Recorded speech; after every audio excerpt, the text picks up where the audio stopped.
திமுகவினர் சனாதனத்தை எதிர்ப்பதில் பொய் வேஷம் போடுவதாகவும், சனாதனத்தை எதிர்ப்பவர்கள் தேர்தலுக்கு முன்பும் பின்பும் மட்டும் எதிர்ப்பதாகவும், தேர்தலின் போது பட்டையை போடுவதாகவும் பாஜக மாநில தலைவர் அண்ணாமலை விமர்சித்துள்ளார்.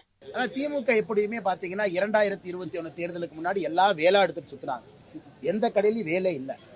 முருகருமான்ட்ட மட்டும்தான் வேல் பத்திரமா இருந்தது. ஸ்டாலின் வேலை தூக்குனாரு, கனிமொழி அக்கா வேலை தூக்குனாரு, உதயநிதி அண்ணன் 2 வேலை தூக்குனாங்க. அதனால் 2021 முன்னாடி தூக்குனாரு. இன்னைக்கு ராஜா அவர்கள் இன்னைக்கு நான் சனாதன தர்மம், நான் ராமர் பக்தன், நான் அயோத்தியாவுக்கு போனேன் அப்படின்னு. பட் ஜனநாயகத்தினுடைய பெரிய வியாதி என்னங்கன்னா மறதி தான் பெரிய வியாதி எல்லாருக்குமே.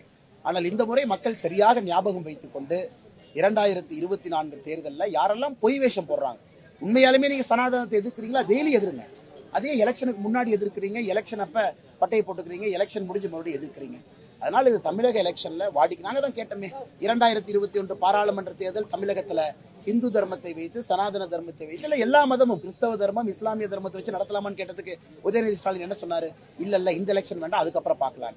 இதுதான் இவருடைய போலி சனாதன தர்மம். செய்திகளை உள்ளது உள்ளபடி தெரிந்து கொள்ள ரெஃப்ளெக்ட் நியூஸை சப்ஸ்கிரைப் பண்ணுங்க.